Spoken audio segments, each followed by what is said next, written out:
सुप्रभातम विद्यार्थियों, आप सभी का अलंकार की कक्षा में स्वागत है। मैं कुलदीप शर्मा, सहायक आचार्य, राजकीय कन्या स्नातकोत्तर महाविद्यालय सवाई माधोपुर। आज हम सभी रूपक और उपमा अलंकार के बारे में पढ़ेंगे।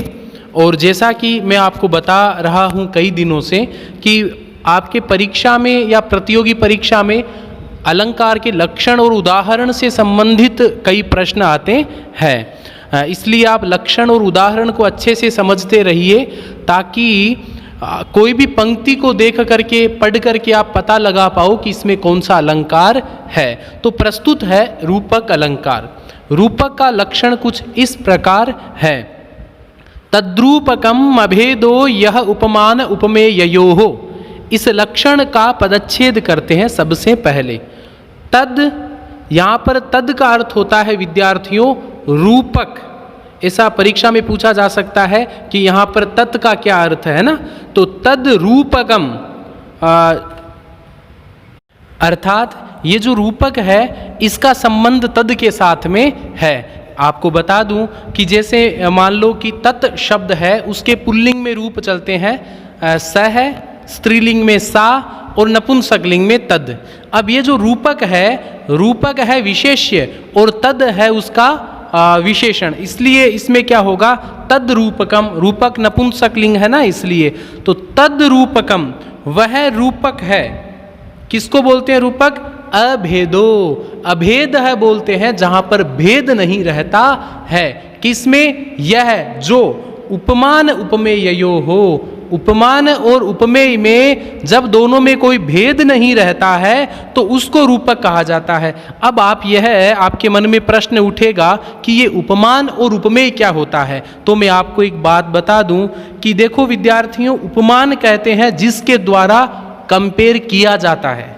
आपको उदाहरण देके समझाऊंगा। और उपमेय होता है जिसकी उपमा की जाती है, जिसकी कंपेयर की जाती है। अब आपको मैं उदाहरण देके समझाऊंगा। जैसे एक उदाहरण है, उस बालिका का मुख चंद्रमा के समान है। अब यहां पर जो बालिका का मुख है वह उपमेय है। उपमेय क्यों हुआ? क्योंकि इसमें चंद्रमा के द्वारा बालिका के मुख की उपमा की जा रही है। और ये जो चंद्रमा है वो उपमान है। क्यों है उपमान? क्योंकि चंद्रमा के द्वारा उपमेय जो मुख है उसकी क्या की जा रही है? उपमा की जा रही है। साधारण भाषा में बता दूं मैं आपको, जिससे उपमा की जाए वो होता है उपमान। जैसे चंद्रमा, जिसकी उपमा की जाए उसको बोलते हैं उपमेय, जैसे बालिका का मुख। तो यह दोनों होता है। अब जब दोनों में, बालिका के मुख में और चंद्रमा में, जब दोनों में कोई भेद ही नहीं रहता है, वस्तुतः दोनों में भेद है, चंद्रमा अलग है, बालिका का मुख अलग है, पर दोनों में जब भेद ही नहीं रहता है तो उसको रूपक कहते हैं। अब आपको मैं समझाऊंगा कि भेद कैसे नहीं रहता है। थोड़ा सा इसका लक्षण देखो। उपमान और उपमेय में अभेद का नहीं रहना रूपक कहलाता है। इस अलंकार में उपमेय पर उपमान का आरोप किया जाता है। आरोप का मतलब दोनों को एक बना दिया जाता है। चंद्रमा आदि उपमान तथा मुख आदि उपमेय होते हैं। अब आपको मैं एक उदाहरण बताता हूं विद्यार्थियों, जिसके माध्यम से आप इस अलंकार को अच्छे से समझ पाओगे। पर्याप्त पुष्पस्तबकस्तनाभ्य स्फुरत् प्रवालोष्ठ मनोहराभ्य लतावधुभ्यस्तरवोप्यवापुः विनम्र शाखा भुजबंधनानि। इसका अर्थ देखो क्या है, आपको पता है ना, रूपक अलंकार अर्थालंकार है। क्या कह रहा है इस अर्थ में? बड़े बड़े पुष्प के गुच्छों के समान स्तन। अब देखो इस यहाँ पर जो महिला है उसका स्तन है वो है उपमेय, और वो स्तन किसके समान है? बड़े बड़े पुष्प के गुच्छों के समान है। तो बड़े बड़े पुष्पों के गुच्छ है वो उपमान हो गया, और इस महिला का जो स्तन है वो उपमेय हो गया। उसके बाद में चंचल कोमल पत्ते के समान मनोहर ओष्ठ वाली लता रूप वधुओं से वृक्षों ने भी विनम्र शाखा रूपी भुजा का बंधन प्राप्त किया। अब देखो इस कल्पना में लताओं में वधु का, अब आप इसको देखोगे ना कि लताएं हैं वो सामान्य रूप से वृक्षों के ऊपर चढ़ती है ना। तो यहाँ पर कवि ने क्या किया है, कवि ने एक कल्पना की है कि लता है ना वो तो है वधू, किसी की पत्नी, और वृक्ष है वो उसके क्या है, पति है। तो देखो लताओं में वधू का आरोप किया है और पुष्पस्तबकों में स्तनादि का अभेद का आरोपण किया है। अर्थात उपमान उपमेय लता और वधू का, प्रवाल और ओष्ठ का, पुष्प स्तबल और स्तन का अभेद आरोप है। इस उदाहरण को ध्यान से देखो, इसमें देखो लिख रखा है पर्याप्त पुष्प स्तबक स्तनाभ्य, इसको एक ही पंक्ति में कह दिया। इसमें ऐसा नहीं कहा है कि उसके स्तन है वो बड़े बड़े पुष्प के गुच्छों के समान है, बल्कि इसको एक ही पद में कह दिया। क्या कहा, पर्याप्त पुष्प स्तबक स्तनाभ्य। उसी प्रकार स्फुरत प्रवालोष्ठ मनोहर हराभ्य। अब देखो प्रवालोष्ठ है, प्रवालोष्ठ में प्रवाल का अर्थ होता है कि जो उसके होठ है वो चंचल कोमल पत्ते के समान है। तो देखो दोनों में, और लता वधू कह दिया, इसमें ऐसा नहीं कहा है कि जो लताएं हैं वो वधू के समान है या वधू है वो लता के समान, ऐसा नहीं कहा। उसको डायरेक्टली एक ही शब्द में कह दिया, लता वधू। ठीक है, जैसे आपको एक उदाहरण बताता हूं, कर कमल। अब कमल है वो किसके समान, हाथ के समान है। अब आपने बड़े बड़े कार्यक्रमों में सुना होगा कि वो अपने कर कमल से इस भवन का शिलान्यास करेंगे, तो वहां पर कर कमल दोनों में कोई भेद ही नहीं रखा। ये जब भेद नहीं रहता है उपमान और उपमेय में, तब उसको क्या कहते हैं विद्यार्थियों, रूपक कहते हैं। आपके समझ में आ गया होगा, है ना, क्योंकि उपमेय और उपमान में अति साम्य प्रदर्शित होता है। जैसे मुख और चंद्रमा अलग अलग होते हैं तथापि कवि इनको एक बना देता है, इस प्रकार रूपक अलंकार में उपमेय को उपमान के रंग में रंग दिया जाता है। आपको समझ में आ गया होगा। अब एक आपको बताऊं, रूपक के तीन भेद होते हैं। एक होता है निरंग या निरवयव रूपक, एक होता है सांग या सावयव रूपक, एक होता है परंपरित रूपक। जहां केवल उपमेय पर उपमान का आरोप हो उसे निरंग रूपक कहते हैं। सांग रूपक में उपमेय के तत्तद अंगों पर भी उपमान के तत्तद अंगों का आरोप किया जाता है। ठीक है, परंपरित रूपक में उपमेय और उससे संबद्ध वस्तुओं पर उपमान तथा उससे संबद्ध वस्तुओं का आरोप किया जाता है। इस प्रकार का जो उदाहरण है हमने जो पढ़ा पर्याप्त स्तबक वाला, वहां पर लताओं पर वधुओं का तथा उनके अंगों का पुष्प स्तबक, प्रवाल तथा शाखाओं पर अंग, स्तन, ओष्ठ, भुजा का आरोप किया गया है। इस प्रकार से विद्यार्थियों ये हो गया रूपक अलंकार। अब एक अलंकार आता है उपमा अलंकार। उपमा अलंकार का लक्षण कुछ इस प्रकार है, प्रस्फुटम सुंदरम साम्यम उपमेत्यभिधीयते। अब देखो इसमें भी उपमा अलंकार है, इसका लक्षण भी बड़ा सुंदर है। और देखो इसमें लिखा क्या हुआ है, प्रस्फुटम सुंदरम साम्यम। सबसे पहली बात आप यह समझो, साम्यम उपमा इति अभिधीयते। सबसे पहली बात यह समझो, साम्य शब्द का अर्थ होता है समानता, समान हो। ठीक है, अब समानता कैसी हो, प्रस्फुटम सुंदरम। प्रस्फुट शब्द का अर्थ होता है विद्यार्थियों स्पष्ट रूप से। यह प्रतियोगी परीक्षा में पूछा जा सकता है। आपको 4 ऑप्शन दे दिए जाएंगे कि उपमा में क्या होना चाहिए। एक में आ जाएगा केवल साम्यम, एक में आएगा स्पष्टम साम्यम, ठीक है, तीसरे में आ जाएगा प्रस्फुटम, चौथे में और कुछ आ जाएगा। तो आपको बिल्कुल कंफ्यूज नहीं होना है। समानता कैसी होनी चाहिए, प्रस्फुटित सुंदरता, बिल्कुल स्पष्ट सुंदरता झलकनी चाहिए वहां पर। अब उपमा अलंकार में क्या होता है, एक वस्तु, उपमा क्या होता है, समानता की जाती है दोनों में। उपमान और उपमेय में समानता को दिखाया जाता है, ठीक है, परंतु वो समानता कैसी होनी चाहिए, स्पष्ट सुंदरता उसमें प्रतीत होनी चाहिए। ऐसा नहीं कि जैसे नीलगाय क्या होता है, तो आपने बोला गाय के समान नीलगाय, ठीक है, बोतल के समान गिलास, तो इसमें वो प्रस्फुट सुंदरता वाली बात नहीं रही। हाँ, उस बालिका का मुख पूर्णिमा के चंद्रमा के समान, इसमें एक स्पष्ट सुंदरता नजर आ रही है। अब देखो थोड़ा सा इसको समझते हैं। उपमा स्पष्ट और सुंदर समानता को कहते हैं। आपको समझ में आ गया? केवल समानता बैठाना ही उपमा का लक्ष्य नहीं है, उपमा स्पष्ट और सुंदर होनी चाहिए। अर्थालंकार है ये, ठीक है। इसे एक नटी बताया है जो अनेक भूमिकाओं में आकर काव्य मंच पर रसिकों को मनोरंजन करती है। आपको समझ में आ गया होगा? उपमान और उपमेय में अभेद होता है तब तो वह रूपक बनता है, और भेद होने पर व्यतिरेक बन जाता है। उपमा में भेद रहने पर भी साधर्म्य के द्वारा अभेद रहता है। विद्यार्थियों, रूपक और उपमा के अंदर जब हम भेद की बात करें तो उपमा में भी क्या होता है, रूपक में भेद नहीं रहता है दोनों के बीच में, जैसे कर कमल। परंतु उपमा अलंकार है, उसमें ये 4 बातें होना जरूरी है, ध्यान से सुनना।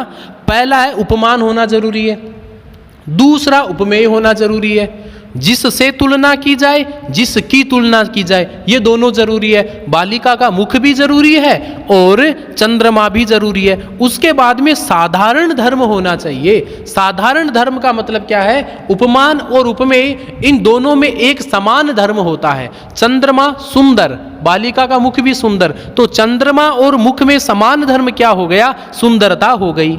और उपमावाचक कोई ना कोई वहां पर शब्द होना चाहिए। ये चारों अर्थ जहां पर रहते हैं उसको पूर्णोपमा कहा जाता है। जब इनमें से एक या दो लुप्त है, मान लो चारों में से एक या दो नहीं है, तो उसको लुप्तोपमा कहते हैं। तो जिससे समानता बताई जाती है उसको उपमान चंद्रमा बताया, जिसकी समानता बताई जाती है उसको उपमेय कहते हैं। जो दोनों में किसी एक जैसी विशेषता पाई जाती है उसको साधारण धर्म कहते हैं, जैसे सुंदरता का होना, है ना। जिस शब्द के द्वारा इन दोनों की विशेषता का बोध कराया जाता है, जैसे एक वाक्य है, संस्कृत पद है इव।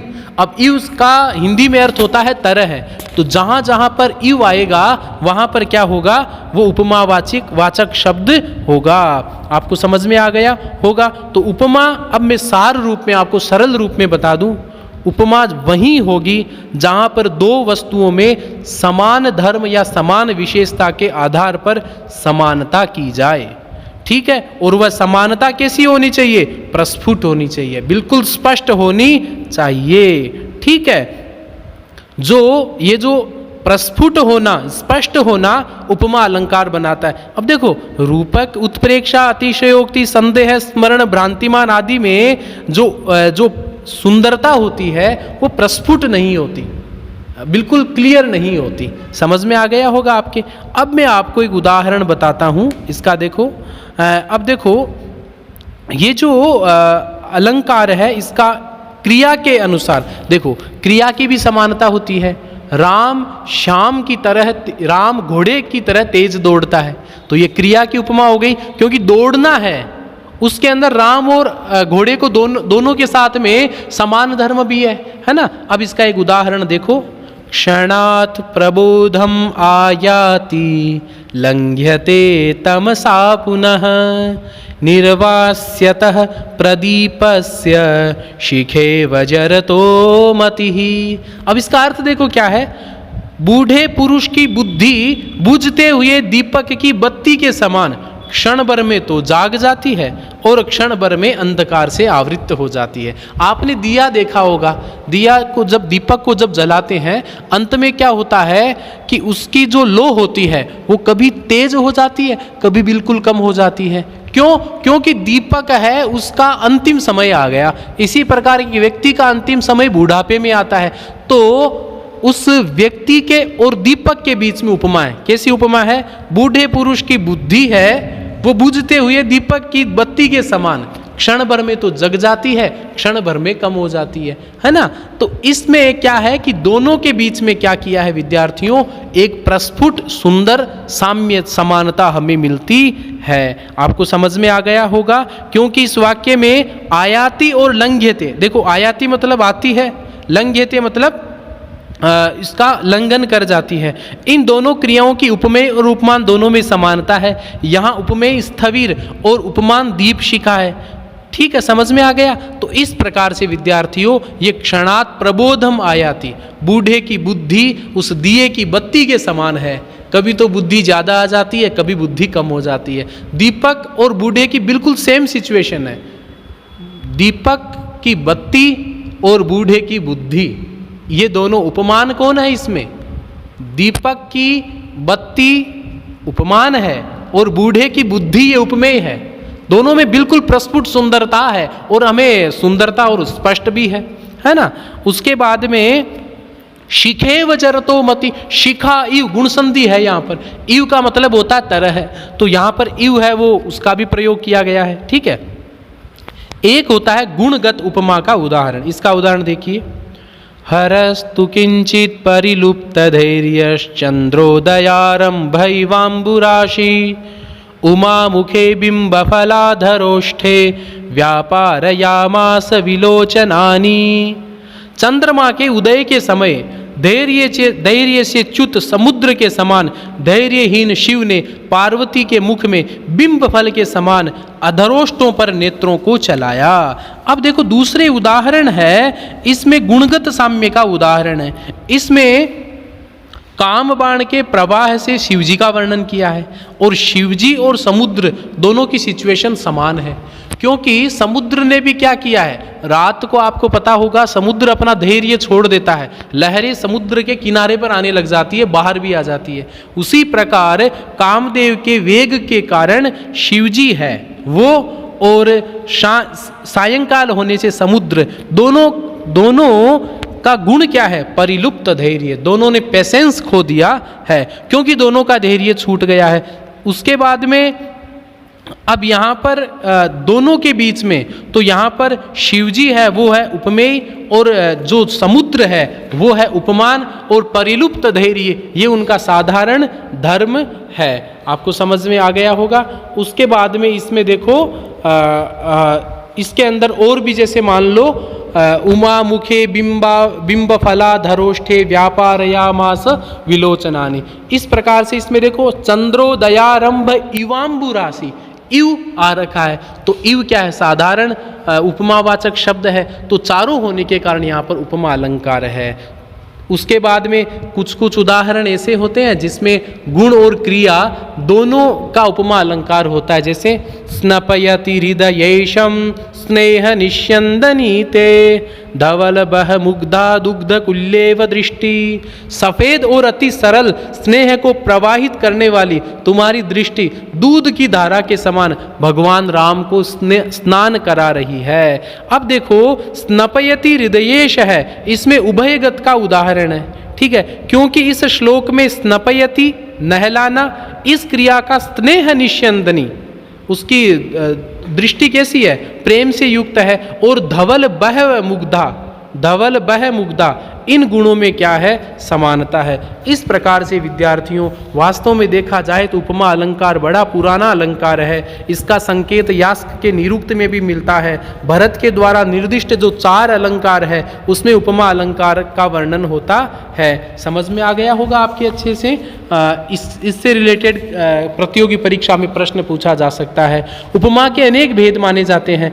दीक्षित जी की माने तो 8 भेद है, मम्मट जी ने 25 भेद माने हैं, ठीक है, तथा विश्वनाथ जी ने 27 भेद माने हैं। इस प्रकार से विद्यार्थियों आज हमने यह देखा कि उपमान और उपमेय का जब अभेद होता है उसको रूपक कहते हैं, और उपमान और उपमेय में जब बिल्कुल क्लियर स्पष्टता सुंदरता नजर आती है, ऐसी समानता होती है, तब उसको उपमा अलंकार कहते हैं। विद्यार्थियों आज के लिए इतना ही। अग्रिम कक्षा में हम मालोपमा और मालोपमा के साथ में उत्प्रेक्षा अलंकार पढ़ेंगे। आज के लिए इतना ही। आप सबको बहुत बहुत धन्यवाद।